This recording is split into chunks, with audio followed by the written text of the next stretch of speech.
오늘 말씀은 사도행전 12장 6절부터 11절까지 말씀입니다.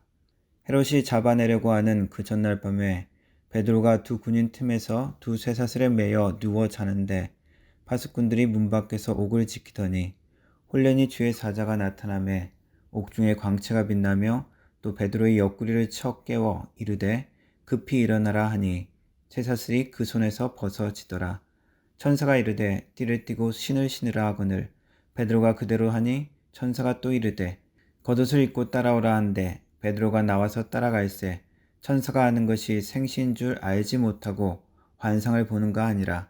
이에 첫째와 둘째 파수를 지나 시내로 통한 쇠문에 이르니 문이 저절로 열리는지라. 나와서 한 거리를 지나매 천사가 곧 떠나더라. 이에 베드로가 정신이 들어 이르되 내가 이제야 참으로 주께서 그의 천사를 보내어 나를 헤롯의 손과 유대 백성의 모든 길이에서 벗어나게 하신 줄 알겠노라 하여 깨닫고 마가라 하는 요한의 어머니 마리아의 집에 가니 여러 사람이 거기에 모여 기도하고 있더라.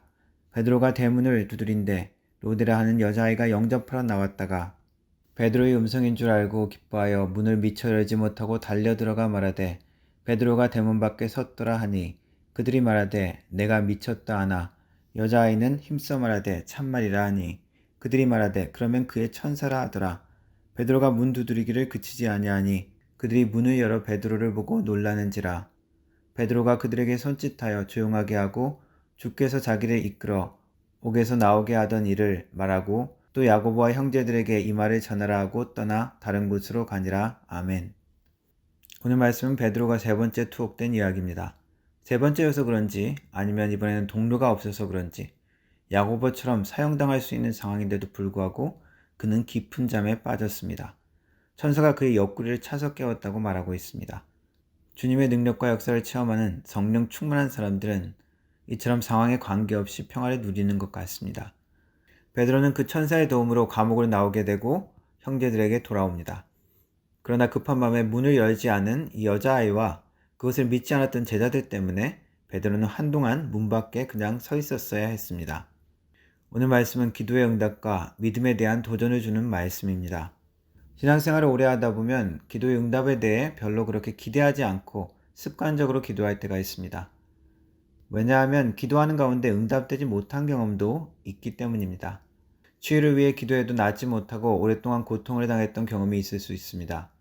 혹은 간절히 원하고 기도했지만 원하는 대로 이루어지지 않을 때도 있었을 것입니다. 그리고 지금도 오랫동안 기도하고 있지만 여전히 변한 것이 없다고 생각되어 실망되고 낙담될 때도 있습니다. 그래서 응답되지 않는 것이 하나님의 뜻과 일하는 방식이라고 나름 생각하며 믿음으로 기도하지 못할 때가 있습니다. 그러나 이러한 모든 경험에도 불구하고 오늘 말씀은 우리가 여전히 믿음을 가지고 기도하기를 촉구합니다. 야고보서 1장 5절에서 8절에 보면 너희 중에 누구든지 지혜가 부족하거든 모든 사람에게 후히 주시고 꾸짖지 아니하시는 하나님께 구하라. 그리하면 주시리라. 오직 믿음으로 구하고 조금도 의심하지 말라. 의심하는 자는 바람에 밀려 요동하는 바닷물결 같으니 이런 사람은 무엇이든지 주께 얻기를 생각하지 말라. 두 마음을 품어 모든 일에 정함이 없는 자로다. 이 말씀은 내가 원하는 대로 될 것이다 라는 믿음만 가지고 기도하면 무엇이든지 그대로 된다는 말은 아닙니다. 예를 들어 돈 10억을 주세요. 수백만 불짜리 집을 주세요. 아이들이 최고 탑 대학에 가게 해주세요. 라고 의심 안 하고 기도하면 무조건 그대로 된다는 말은 아닐 것입니다.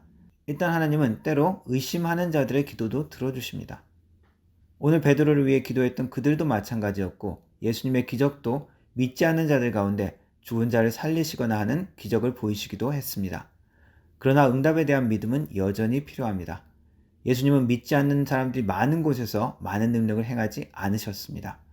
또한 많은 경우 치유를 위해 주님께 나오는 자들의 믿음을 보시고 치유하셨습니다. 혈류병에 걸린 여인을 치유할 때도 내 믿음이 너를 구원하였다 라고 표현하셨습니다.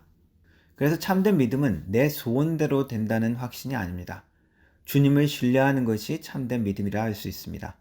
다시 말하면 하나님께서 내 기도를 듣고 계시다는 것, 그리고 어려운 가운데 있는 나를 돕기 원하시는 분이라는 믿음, 그리고 자기를 바라는 자들에게 상 주시는 것을 기뻐하시는 분이라는 믿음이 필요합니다. 그래서 내가 원하는 방법과 때가 아닐지라도 나의 진정한 기도에 주목하시고 계시는 것을 믿으라는 것입니다. 어떤 때는 우리의 생각을 넘어서 바로 즉시 응답하실 수도 있는 분이라는 것을 믿어야 합니다. 그러나 때로는 오랜 시간 애를 쓰며 씨름하듯 하나님을 붙들어야 하는 기도도 있습니다. 오늘 말씀은 적극적으로 믿지는 않았지만 교회의 간절한 기도를 듣고 응답하셨음을 보여줍니다. 하나님의 방법에 우리가 오픈하지 않고 하나님께 주도권을 맡기지 않으면 기도를 응답하셨음에도 불구하고 우리가 알지 못하고 지나갈 수도 있다는 것입니다. 우리는 하나님의 모든 마음과 계획을 다 알 수 없습니다. 오늘 말씀처럼 즉시 놀라운 방법으로 응답하실 수도 있습니다.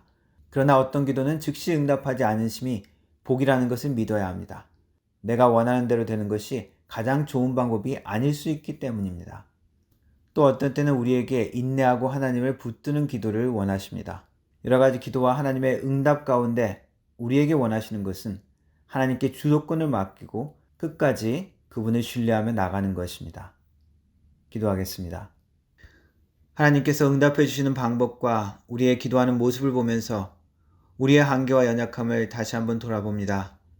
믿지 못하여 응답을 깨닫지 못함을 용서하여 주시고 믿음의 눈이 뜨일 수 있도록 우리를 고쳐주옵소서.